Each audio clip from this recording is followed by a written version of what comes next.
2, 3.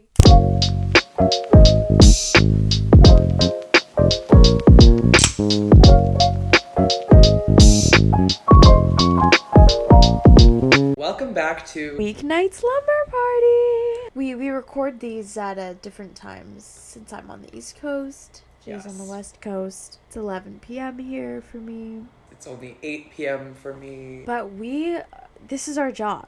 So we show up. It is. We're committed. You more so because this is an appropriate time for me. You're doing this like right after work, so Right. It is. It's a sacrifice, but we do it for our fans. We do. And for context, every single time we film a podcast episode, we spend the first 2 hours like catching up. So like we've actually been talking for many hours now. Which that's so true. Like when I think about it, the reason why we end up filming it like so late is because we just talk so much Literally before we start. I just saw this TikTok not TikTok, it was on Reels, of this girl saying, I'm gonna talk for 2 minutes without using any filler words. Did she do it? I didn't watch for the whole 2 minutes. But the comments were saying, oh, technically and is still a filler word and blah, blah, blah. And I'm like, I don't think so. But I'm like, wow, this is a challenge now for young people. I mean, it's a challenge, I guess, for me as well, but it's just interesting that that's becoming, I think that's like a trending challenge to do, is just to start talking and not use any filler words. It's really hard. When I first started my third year of med school and I was doing presentations, like on patients, one of like first pieces of feedback I got was about how I was like putting a lot of ums in. I say like a lot. And that was like something I had to really work on. And I feel like in the context of like medical presentations, I'm actually like fairly okay at not including them. But in my daily life, I feel like I say filler words all the time. I feel like, honestly, I feel the same. I just want to sound smarter when I speak. I think I've been thinking about this too. I feel like I just sound really dumb when I talk sometimes. Why would you say that? I don't know. Dumb. No, not that I like sound dumb, but I'm just like, sometimes, have you ever met someone where they're speaking and you're like, wow, this person's intelligent. They are educated. They're very well spoken. Yes, I have. I would love to meet someone and their description of me or one of the words they would use to describe me is that I'm well spoken. I feel like every Gemini and every Capricorn ever. I feel like I don't get that, but what you don't. What? You're just like, my mom's a Capricorn. I wouldn't say my mom is well spoken, but I just think that's a huge compliment. I would love for someone to say that. If someone told me they thought I was very well spoken, I think my year would be made. I mean, I can tell you that right now. No. No. You are very well spoken, Karen. It has to come from the heart. And This is coming from my heart. What do you mean? No, it has to be. It's like it's. This is, there's like that whole thing where it's like, I want my boyfriend to get me flowers, but I don't want to tell him to get me flowers, because if I say that I want flowers and then he gets me flowers, then like that is the worst thing you could do. Honestly, sometimes I was like, oh, that's so ridiculous, like just ask for what you want, but honestly now I'm like, wait, I kind of get that. I get it. I mean, a compliment hits harder when you're not trying for a compliment. Like that lady that complimented your outfit when we were in Chicago. Right. Mid phone call, she's like... We told this story last time. We told the whole thing. Oh, we did? Yeah. Well... Wow, it's been a while. It's getting late. That's crazy. Well, yeah, guys, we love Chicago. Speaking of Chicago, we root for the Chicago Bears this season. We do. That's our team. National Football League team that we have. Yeah. Go Chicago. Go Bears. Go Bears. Go Bears. Yes. I'm just going to look up how they've been doing. This is specifically football. Caleb Williams, right? Football. Yeah. Sorry. Just confirming. Yes. So Monday, October 13th, they actually won against a team called the Commanders. By 1 point, they won. Who are the Commanders? You know, I've never heard of them before. They're from Washington. We don't have. We're the Seahawks. Huh? Oh, Washington D.C. Did they have a football team?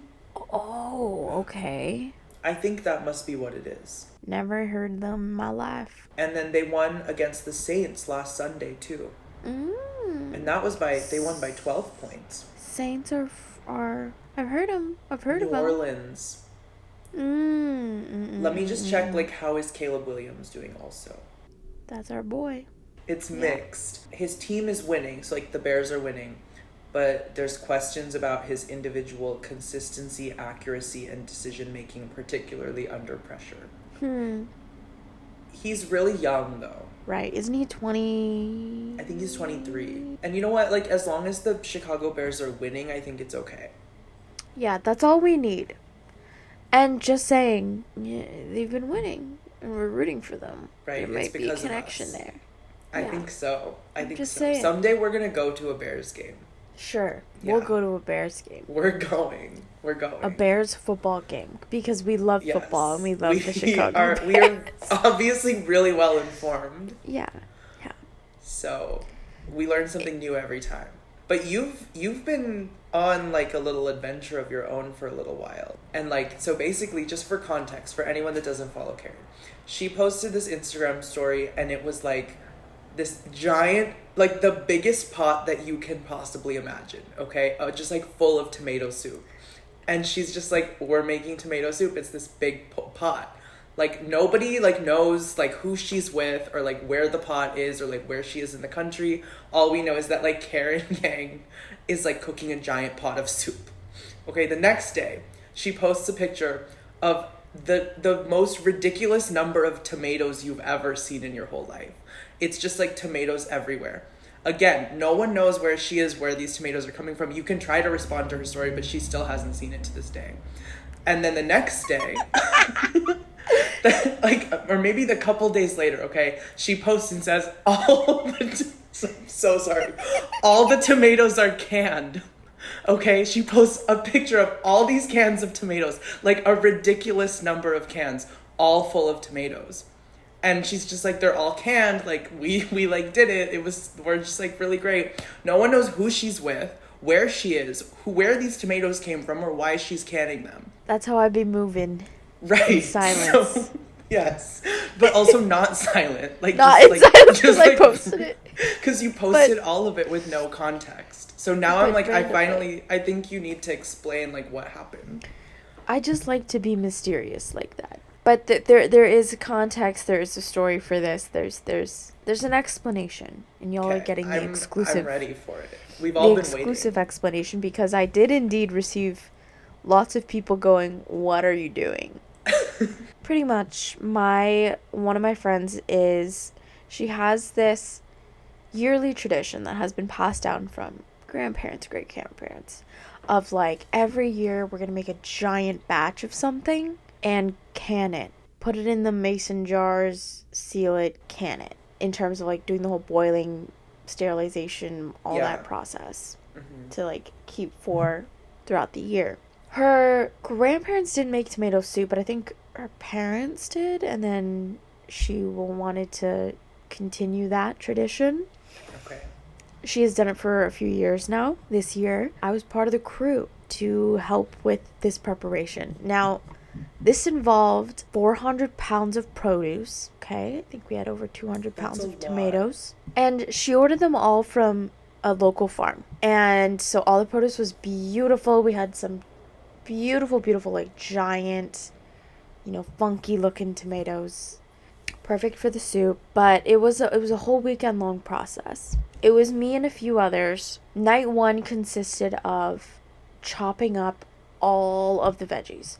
So we're talking tomatoes, squash, sweet potato, onions, garlic. But it was a beautiful time. It was a great bonding experience. Everyone had cutting boards. Everyone had knives. We're just chopping vegetables. So the issue was, though, the onions that were ordered came out to be pearl onions. So those are those tiny little onions that are like the size of right. like this. Yeah. Those were annoying as heck. Keeping it safe here. But honestly, this was the first time I've ever done anything like this, like make food on this mass scale. So it was really cool. I felt like I was cooking for a school cafeteria or something. Yeah. Just in terms of volume. But we filled that pot up. That's an industrial kitchen It was sized huge. pot. Definitely the biggest pot I've ever seen in my life. We filled her up with all those vegetables. And the next assignment, so the amount of time it took for us to cut, prep, wash, blah, blah, blah, do all of that with the vegetables and get it into the pot, mix, whatever. We were doing that until like, oh my God, maybe 11 p.m. or something. Whoa, okay. The next task was we're using all 4 burners because the pot is that big that it covers all 4. And the next step was that we needed to take shifts throughout the night to stir the soup in the pot so that it doesn't burn. Yeah, soup shifts. Crazy. So like, I'm getting up to get like drowsy. I just need to get that giant spoon and I need to stir it up just so the bottom doesn't burn, just so we're mixing it up. This is like the military. It was crazy, and it was like I had to deal with obstacles. One of them being her cat was craving attention. And so when he noticed that someone had gotten up and was doing something, he came and followed me and was meowing and scratching at my leg to pick him up, which was so cute, but I didn't understand what he was asking for, and I was kind of like, get out of my way, like I need to like stir this hot gigantic pot of soup. Yeah. But I did it. And then I also had to volunteer Saturday morning and go table for a college career fair event from the nonprofit that I work at. So I arrived there in formal clothes, smelling like just vegetables. I could smell myself when I got there. Oh. And when you can smell yourself, that's know when there's a problem. Yeah. But I did my thing. I got my COVID and flu shots. They had Good job. Free clinic there, so I got that done. Might as well. Came home, continued to help with the soup. I think later that day was, blending all the vegetables together. So we're pouring it out into batches, hitting the blender, immersion blender, all the things to get it nice and smooth. We're adding the other ingredients. At what point did you send the, PSA to all of Boston saying that, you have tomatoes for them? Oh, so my friend ordered way too much tomatoes. Right. And so at that point, I think we had about 150 pounds of tomatoes. Okay. It was 20-pound boxes, and we had a ton of them. Wow. But yeah, so we're like, hey, anyone in need of some great farm fresh tomatoes, hit us up in Boston. No one really from Instagram accepted any of our offers. We all posted it on our stories, but I suggested Facebook Marketplace, and that was great. Okay. And then actually what ended up happening is the farm took the tomatoes back. Oh, okay. That's nice. Yeah. It was a crazy journey. It was also really scary. There were a few times that the pot was almost dropped because it was so heavy and so gigantic and so large. Oh. But we did great. The soup is completely vegan because my friend is vegan. Oh my gosh. Wait, Yeah. And you have it in cans? We have it in cans. Oh my gosh. That was if crazy. I ever make my way that way. Oh, yes. I will. Oh, you're set. You're set, as in I have 50,000 cans of vegan tomato soup, and that's all you can eat. And you're gonna love it because it's. I'm sure I would. It's so delicious. And it was just cool to see the whole canning process of sterilizing all the jars, pouring the soup in, sealing it, and then boiling it again for about 30 minutes. But that time is like the most crucial time because you have to very slowly add your cans into the boiling water, or else you risk explosion. Yeah, this sounds like a very intense process, which I've never participated in anything like that before. Oh, it was an incredible experience. By Sunday, when everything was canned and done, we had 113 cans of tomato soup. Wow. Only one exploded in the that's sterilization process. Yeah. By the end, we were sleep deprived. We were so tired, exhausted. But it was a great time of us just creating this beautiful product together. That's kind of beautiful. It was, I don't even know, a magical experience. Did you vlog it? Honestly. I didn't because honestly, my fingers and hands smelled like onions and garlic. Oh, And it was a constant, my hands are just all dirty all the time yeah. with produce juice. I feel But like this would have been beautiful to like to film. Like next time, I like genuinely, hire a yeah. man. Oh, we should hire a videographer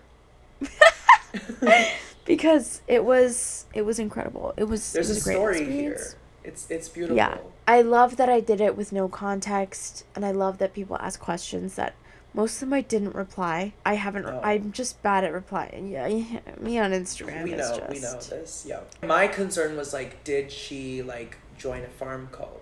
right. That's a valid concern, honestly. But Yes. after that, maybe I will because You it was kind of could. exhilarating. You could, but just join one that like where you respond to text messages and like Instagram DMs. Like when people like ask if you're in a farm cult, just like let them know like, yes, I'm in the farm cult, but like don't even worry about it. You're so right. So I get the clout from it. You get the experience of being in a farm cult, but like your loved ones also know that you're safe. Best of both worlds. Exactly. Thank you for the suggestion, Jay. Of You're doing a welcome. farm cult. Yeah. Because Have you seen I think that's my pathway. I mean, probably acting slash podcast to farm cult pipeline is like, that makes a lot of Right. sense. Pretty unique. It is fall. It is Yeah. spooky season. It And speaking is. of spooky season, I heard that you've had quite a spooky season. Yeah, I got spooked this season. Um, I went to like, honestly, speaking of farms, I went to like basically the farm version of like Universal's like Halloween Horror Nights, where they turn Mm. this like sort of like rural-ish amusement park into like a bunch of haunted houses and like some scary-ish rides. And like I'm not someone that like really does scary. Like I don't watch horror movies at all, not even like with other people. Like I prefer to like watch very like happy-go-lucky like fun things and just like absorb that energy, but I agreed to go to this like haunted amusement park thing with some friends, and so I went and I screamed so much. Like As there's you like should. there's so much video footage of me just like, because I obviously like I vlogged the whole experience because I was like, this is like very out of the norm for me, like I'm gonna like make friends, so like I talked to a clown, or I'll send Jameson a little clip to put in here. Hey, it's me and my new bestie. What's your name? I'm Confetti! Confetti. Oh my gosh, I'm famous! How long have you been a clown? I've been a clown for 12 whole years, as long as I've been alive! I've been a joke since I was born. And then I went through a haunted house. I'll put a clip of that, but if you're a headphone user, you should turn down your volume. Right, but Jameson, like, people need to hear this scream.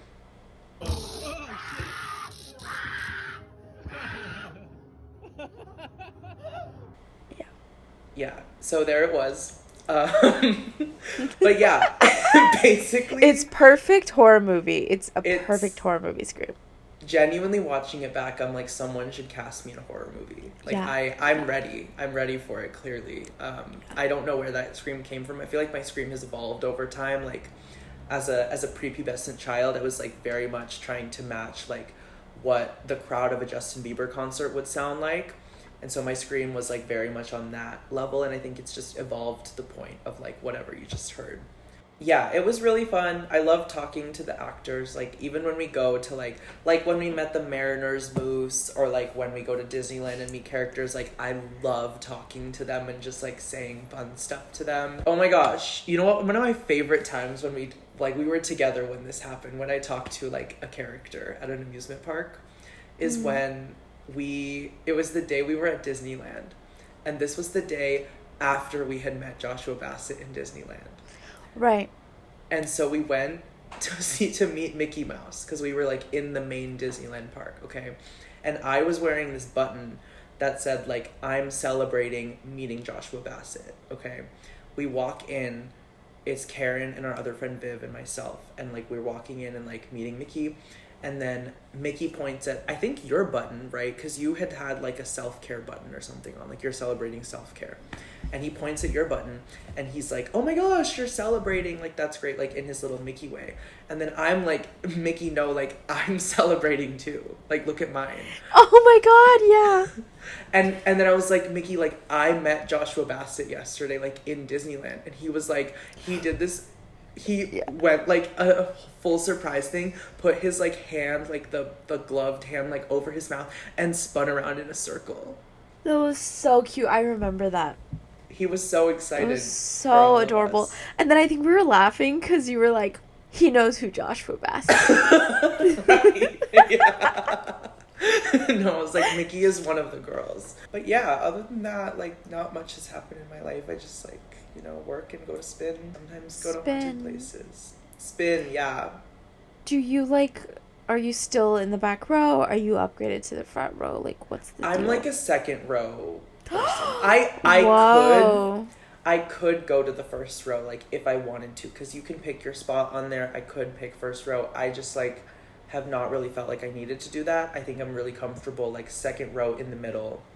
I still make lots of eye contact. I still get, like, 2 to 3 shout-outs per ride, which I think is appropriate given my position. They are, like, insane, though. Like, actually, you've been to one, so you know. Yeah, and after experiencing that one, I don't know if I could ever handle 5 days a week of that. It's a lot. Yeah. For context, this is a class which they basically replicate a club with spin bikes in it every single time. So there's lasers, there are different colored lights that go off at different sections. There's very loud bass heavy music. There's choreography. It feels like a sorority party every morning. I feel like the people that work there, every single one of them was in a sorority, which at first when I went into this environment for the first time, it was with some friends that had been going a little more often than like I had. It's kind of a long story. I like went to the hospital after, and then I like really bounced back from that, and now I go very regularly. Yeah, and now you're like, let me go back again. Let me go back 5 times a week. Yeah. But they've really just like accepted me into their sorority, and I feel like one of the sisters. I love that. Spin sisters. Spin sisters. Like I don't have much more to say about that other than that like I in college like wasn't really involved in that like vibe at all. So now it's just like really cool to not be in college and to like basically be in a sorority like when I want to be. And I only get the good parts of it because I'm only there for an hour a day. Wow. It's really cool. Honestly, spin, I've learned like being a spin instructor is like you're a performing artist. Like for sure. They are like working hard on like creating their sets and their playlists, and like they have to carry this like aura with them. They like, you know, prep, they put choreography together in their brains about like different songs, when they're going to change lighting on which beat drops, like what kinds of moves they're going to do on each beat drop. I just think they're so talented. They really are. It takes a lot of skill. That's incredible. I'm proud of you, and I'm happy for you. We've been talking for a long time now, and it's been late for Karen. So it's time for like her to go to bed. And now that I'm employed, y'all, I'm tired now. I get it. I'm with the employed mindset. Yes. Of being tired after you do work. Yes. We're gonna have to shorten our like the pre podcast like hang, or like move that to like a different. We have to get better like just doing the podcast. Yeah, we should just like maybe have a catch up day like before recording day and just record on recording day. Right. I think that'll be our. Yeah, because then like we get to recording day and like there's nothing to talk about because it's been like 12 hours. We're just locking in. Because the hours that we talk before, it's so funny, but it's just like, yeah. Anyways, what's your song of the week? Oh my gosh, wait. Okay. Oh, I have a great one. So, okay, I was at Spin yesterday, okay? And they played this song called Dancing on My Own by Robin. Do you know this song? Dancing on My Own. No, I have heard that song before, and it's really great, but I'm adding it so I can hear it again. Yeah, listen to it again. I love I'm that trying song. to think. Yeah, what are you gonna add? What's like soup themed, fall themed? Ooh. Was there a song that you were listening to when you were making soup? So the issue with that was that my friend that makes the soup and a few friends that she helps invited over, they really enjoy listening to like essentially like metal, rocky metal, punk type music. That makes sense. Which I was okay, but it wasn't my first choice, Yeah. which was fine. I love all music, but yeah, it was interesting. I would have liked to have on some type of jazzy, leve type, Right. little something, little Frank Sinatra maybe. Oh. I mean, if we're gonna go old, okay, there's a really like like it just feels warm, it feels nice, it feels good, it feels like a little fun. I'll be seeing you, Jimmy Durante. I don't know any of the words you just said.